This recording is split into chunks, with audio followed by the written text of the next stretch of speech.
Tiwamangkala, RP, probably know me. Today we've invited Tiwamangkala and Nile Bunger from students, or from the AANHPI for Equity. They're an organization here in Arizona. They work on behalf of like civic equity, activism, that kind of thing. And we thought it'd be a really important perspective to bring because they are like Asian American Pacific Islanders, and that's not really something that we hear as much from, especially in states like Arizona. So I thought that'd be an interesting perspective to bring.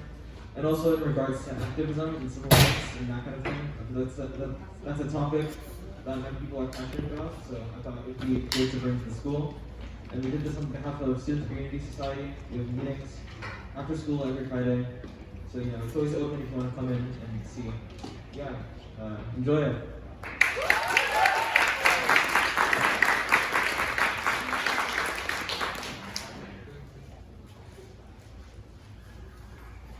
Hi guys, thank you so much for having us here. I'm Nile. And I'm May Tiwamangkala. Like we were saying, we are a part of the AANHPI organization here located in Phoenix. I'll just do a quick introduction of myself. My name is Nile again.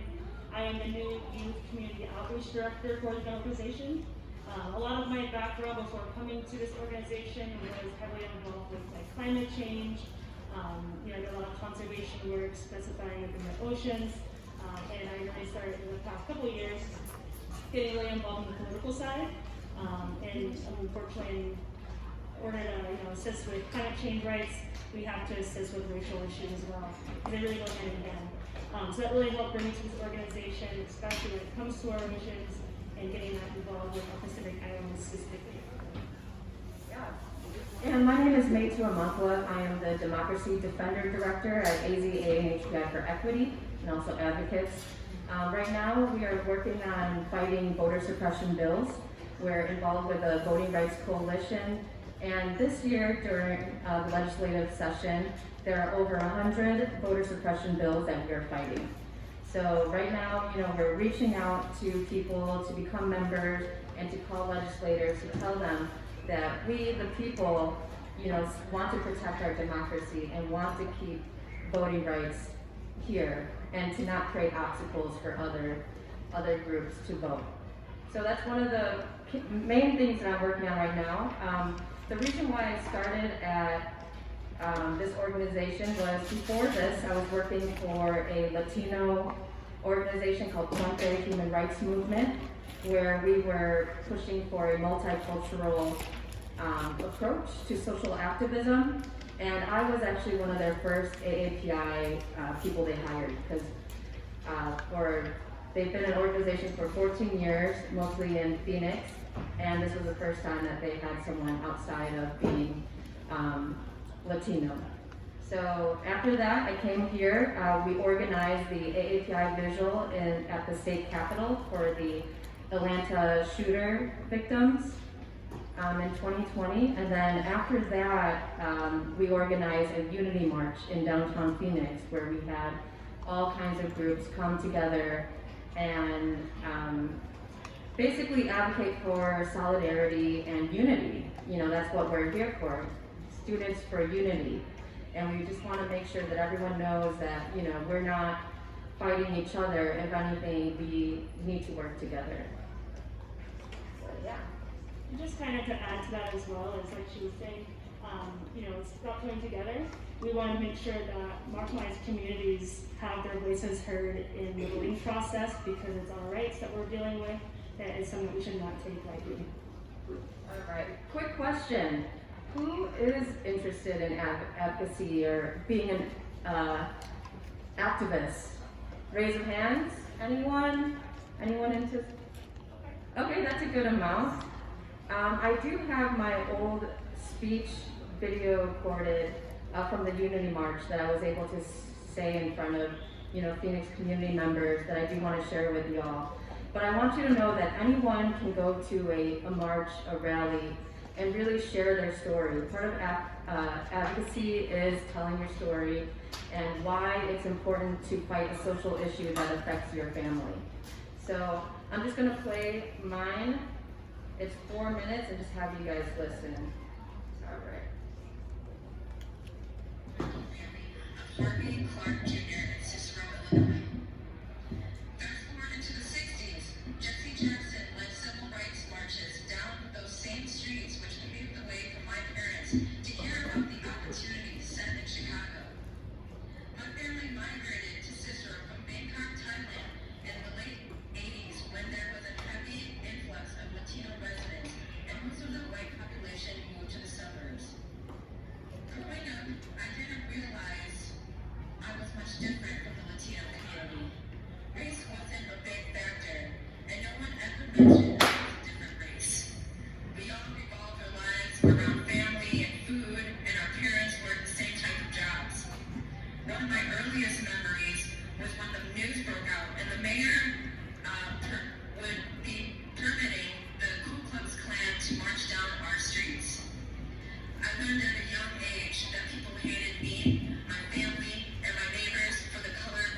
to give an example of storytelling, and everyone's story is important. It may not be the most, fancy, or you might not be the most proud of it, but you telling your own story is important because other people have gone through that. And the best knowledge is through experience, and you are the expert of your own experience. So with that, I do want to cover the questions that you all sent. If anyone, okay, here we go. Well, actually, before we get to these questions, does anyone have any remarks or feedback or comments for what you just heard right now? If I can ask a question. Yeah.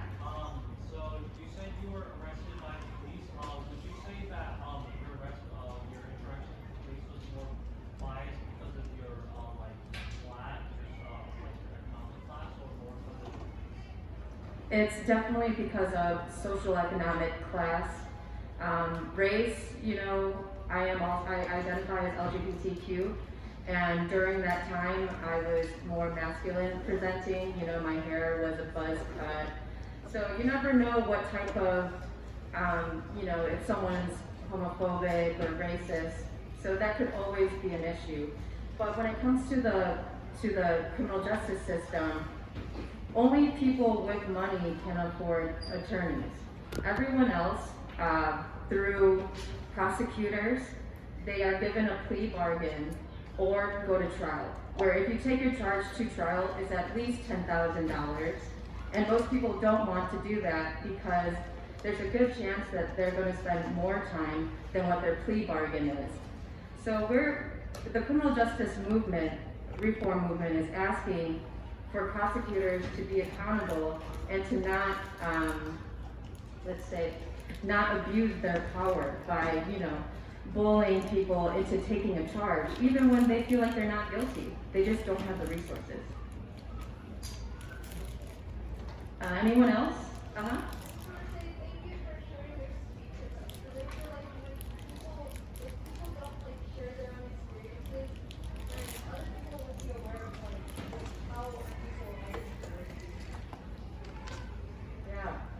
No, I do this every day. I relive my past so I can create a better future.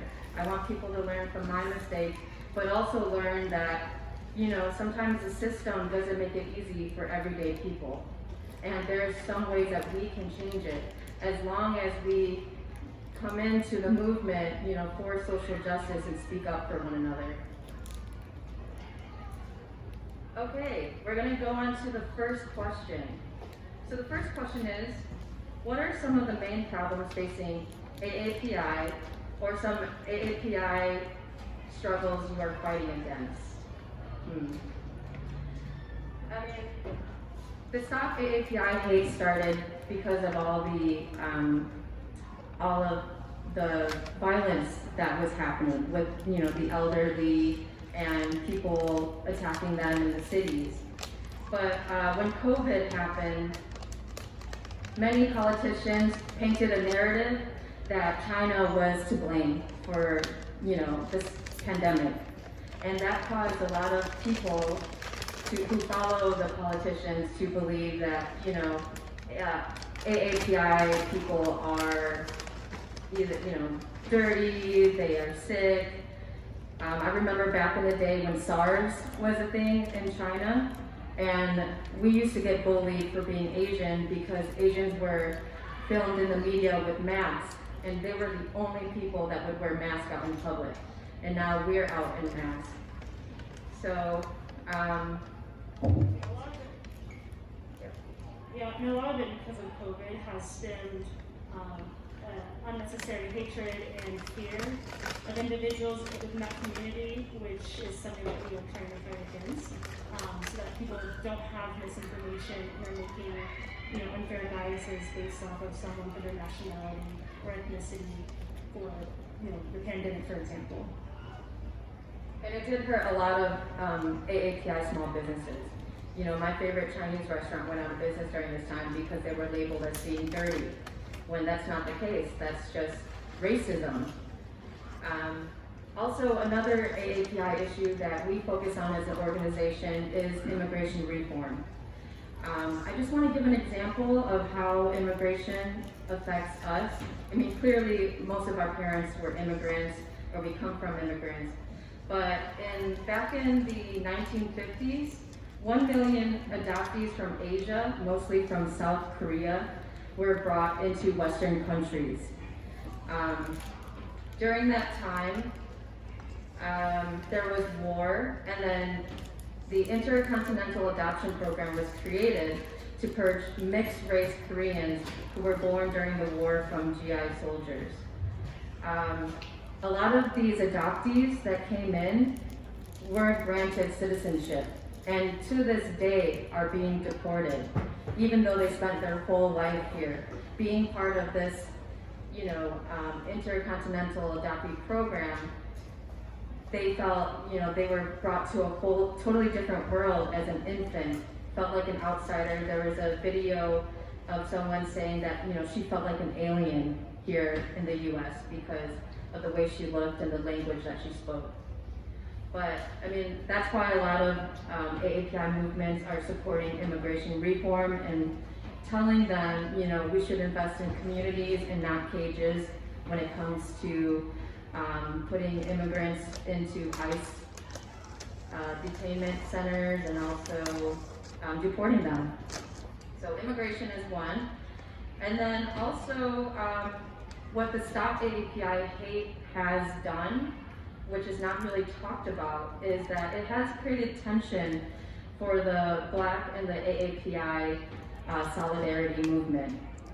And I can explain to you why. So with the Stop AAPI Hate movement, a lot of the politicians are reacting and are creating hate crime laws that are giving people more time to their sentences and really speaking about funding more towards the police so they can address this violence.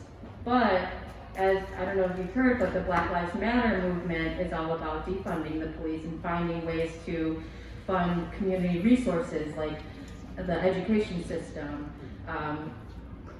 mental health care facilities, also, what else? And clinics, public safety programs, anything outside of the police department. And I kind of think those two movements are contradicting with one another. One side is asking for, more police, and the other is asking to defund the police. Well, what I think, okay, so the history about the hate crime laws, it started in 1850, and it was a way to hold government officials accountable for restricting or violating Black people. And what it has turned into is to charge individuals with crimes against certain groups rather than actually addressing racism or systemic racism itself. It's, and actually in the hate crime statistics in 2019, they reported that 15.7% were victims of anti-white violence, 48.5% were victims of anti-Black violence, and then 1.3% were victims of anti-heterosexual bias. So with that information, it's showing me, we want to fight racism, but it's not targeting racism. It's actually focusing on crimes just done to groups, not really getting to the root of what's causing all this tension. So that's another issue, within the AAPI community. How do we respond to this violence? A lot of groups are doing driving the elderly around town, making sure that they're going grocery shopping safely, and instead of asking for more funding towards the police. And that's kind of the direction that we're going. All right. So the second question is, are you in favor of civil disobedience? Does anyone know what civil disobedience is, or can give an example? Yep. Civil disobedience is intentionally defying social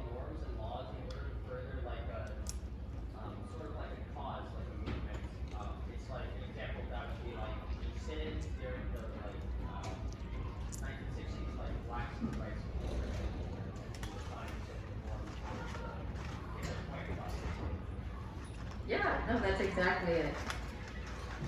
So what do you think my answer is? Am I in favor of civil disobedience? You can say, yes, I am.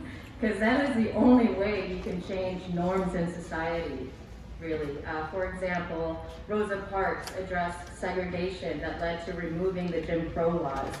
You know, she defied the laws by refusing to move, and now we don't have segregation, thanks to her bravery, right?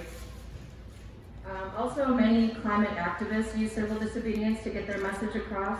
An issue like civil justice isn't seen as urgent because it progresses over time, and the only way that we can tell them, like, our planet is hurting is if we do this civil disobedience. Another thing is MLK used maladjusted often, and maladjusted means failing or unable to cope with demands of a social norm environment, and he advocated for this. He used this word to tell society that he refused to adjust himself to an idea of racial discrimination is normal. And let's see, overall, society can become complacent with bad policies and can cause a lot of harm for future generations. Civil disobedience corrects this. Anything you want to add about civil disobedience? Okay. All right, next question is, what are your views on social welfare programs? Can I ask, who asked this question? Where did this question come from? No one here? Oh, no, that's fine, because I'm like, what a great question. I mean, people don't really talk about this. Well, you know, this is actually a perfect question for me because I used to work for the Department of Economic Security, where I was the one answering phone calls when people wanted to apply for food stamps, cash assistance, and medical assistance. So I got to hear a lot of people's stories on why they needed the social welfare programs. So many applicants apply for benefits because they go through hardships, like adjusting to family illnesses, being laid off at work, going through a divorce, or they don't make enough income for their household when they have a lot of children or family members living with them. And you know, there is a lot of stigmas about people who are on the social welfare program, of them being lazy, you know, just strap up your bootstraps and get a job. That's definitely not something that we believe in. So, you know, there are obstacles in life, and every one of us deserves a safety net in case something happens in our lives, right? Also, let's see, social welfare programs help society cope with life struggles that anyone can face. If we do not advocate for social welfare programs, a society can become very anxious because they have no safety net to rely on, so, like what I said. Also, another thing, many people who call were previous employees for large corporations like Amazon, Walmart, McDonald's, and quit because they were being overworked, micromanaged, or underpaid. Unfortunately, those companies made applicants jump through hoops to verify that they no longer work there. These kind of companies do not care about the livelihoods of their employees, and they also lobby to politicians to go against social welfare programs because they don't want to encourage people to quit working when sometimes they just feel exploited and they don't want to work for that company. But they can't sign up for these welfare programs because the company is basically blocking them from it, so they're forced to work in these conditions. All right, that is good. Next question. Personal experiences with AAPI hate and how they affected you. So, let's see. So, I mean, I was bullied in middle school, and I think a lot of our stories is, you know, we've been bullied as kids. You'll learn when you get older. But in the beginning, you know, I was really upset, but I pretty much turned a negative into something positive. Instead of getting angry, I would hype up on being Asian, you know, I would show up super proud with my like bento box for lunch and tell them that I was proud of being Asian. And it even got to a point where the cool kids were coming up to me and were like, "Can I be Asian too?" And we even had like a secret handshake, you know, and then we would always scream like, "Oh, we're Asian, like we're family," you know, and they really were, but they felt good about it. So that's one way to deal with bullying. So, yeah, so when it comes to this particular question, we actually were having a similar conversation on the drive down. For me personally, I am of multi-racial mixes, and it's a big struggle depending on what city you live in, what neighborhood you live in, especially if you are someone of color of any kind. And you know, kind of what she's explaining to me too, for example, is finding your ground and being comfortable with who you are, for one, because I personally have a lot of issues, even within my family, of it being mixed, with different nationalities, of if I act, you know, more of this nationality or less of this, it feels like I'm getting pulled between. And that also then transferred over when I was in school. A lot of times I couldn't hang out with a certain group of people because I was different than them. Whether it's culturally, you know, the way I dress, things I said and talked about, the type of music I listen to, you know, I listen to too much island reggae, so then I can't hang out with these people anymore. So it's a lot of differences, and just kind of finding your own. And then just once you feel comfortable with yourself, like for me personally, I stopped worrying about what other people thought. And it could be very difficult. And I actually started hanging out with my grandmother a lot of the time instead. So just trying to find, you know, a balance and not letting other people control how you feel.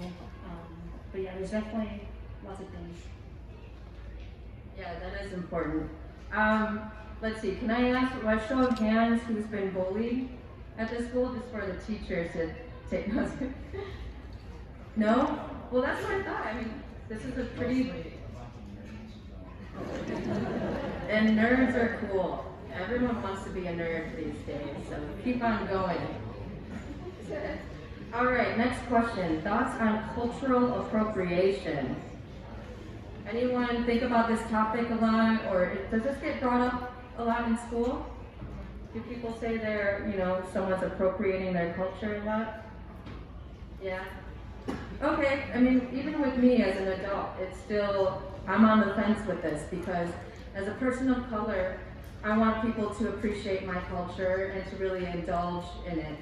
But then I also get angry when I see large corporations who are, you know, labeled the oppressors, take on cultures and capitalize off of it. And it can cause harm to especially AAPI small businesses. For example, if there's a chain of restaurants that opens up a bunch of Asian restaurants, how is that going to affect the smaller businesses who are family-owned mom and pop AAPI businesses? I mean, I don't know the answer either, but you know, think about it. My parents were restaurant owners, and they cannot compete with that type of resources that some of these, we call them oppressors, but you can call them corporations have. So what do you have thoughts about cultural appropriation? Mine are very similar, but also kind of when it comes to, even when music is a very big one. If you are going to embrace a music genre and you're all about that genre, and you even sometimes almost idolize the artist, but you don't appreciate what those individuals' lives are like outside of the music industry, or their culture and who they are outside of the music they're putting out. So you know, you can't just glorify one part of something because it's mainstream, but then not respect or understand the struggles and the culture behind all that. All right. Thoughts on affirmative action? I'm just going to read my answer just to, because I know we're running out of time. So affirmative action is a key in gaining social equity. How many people know what social equity means? Just raise your hands. Social equity. Good. Okay. Well, I don't know if you've seen the picture, but when they compare it to equality, it's not quite the same. Because some groups have less leverage. Like say there's a tall person and a short person. To give them equity, you would have to give the short person a platform so that they become equal. That's what equity means. And we need to uplift the marginalized communities to reach that. Understood? All right. So it's the key to social equity. Since I grew up both in the city and in the suburbs of Chicago, I saw the inequality of resources certain neighborhoods get. Because communities of color had to deal with slavery, segregation, and other discriminatory laws, they have a lot of obstacles to overcome. Many immigrant families like mine came here with almost nothing. They have to compete with keeping up with families who have inherited generations of wealth, and eventually, if you don't balance out the resources, people will always be oppressed, and the same people will stay in power who could be causing the world harm. Okay. And then the next question is, how does the model minority myth affect the AAPI community? All right, this one actually could be a whole lecture, but I'm going to skim through this. All right, so the model minority myth supports the stereotype that AAPI are hardworking and stay grinding with their heads down. This, let's see. So, side note about AAPI history within the U.S., we had the Chinese Exclusion Act of 1882, which didn't allow Chinese people to come here and to work. And the reason why they did that was because Americans thought that Chinese were going to take over their jobs. And then we also had the Japanese internment camps, which is something, but the model minority myth was created to hide the history of what our culture had to go through, of what AAPI had to go through. Instead, they, dress it up as like, oh, AAPI, they're successful, they work hard, and they get good grades, right? What happens when you're an AAPI person and you're not the stereotype? So this causes a lot of shame culture within the AAPI community. When we don't live up to our expectations, our family and within ourselves, we have a lot of shame. And that's something that we need to fix and address. And the model minority myth is what's causing this for all of us. And then last question, I believe. Okay, how does AAPI activism differ in Arizona compared to places like California, New York, Chicago? So we have a long way to go in Arizona. There's a lot of activism that needs to be done. Historically, Arizona has been a Republican state that values Catholic traditions and less social programs. So some of the political campaign ads usually target China, and they get their followers angry towards the Asian American community. I don't know if you remember in the 2020 elections, how a lot of the ads were like, oh, they're working with China, and China's taking over. Well, that affects people who are AAPI. I don't know. All right, fun fact, although there's a long way to go,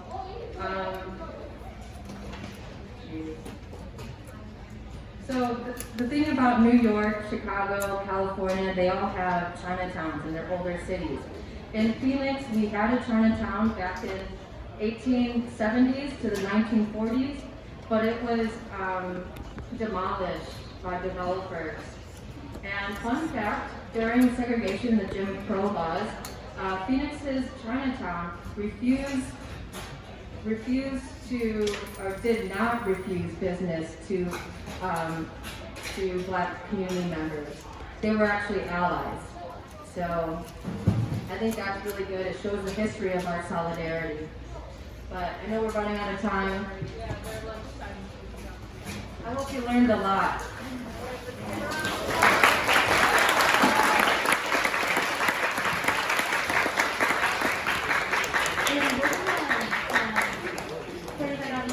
We do have a fellowship program for our civic engagement, which is in June. So if either of you guys have, any interest on being a fellow or being involved with our organization, we will leave our emails with your speeches.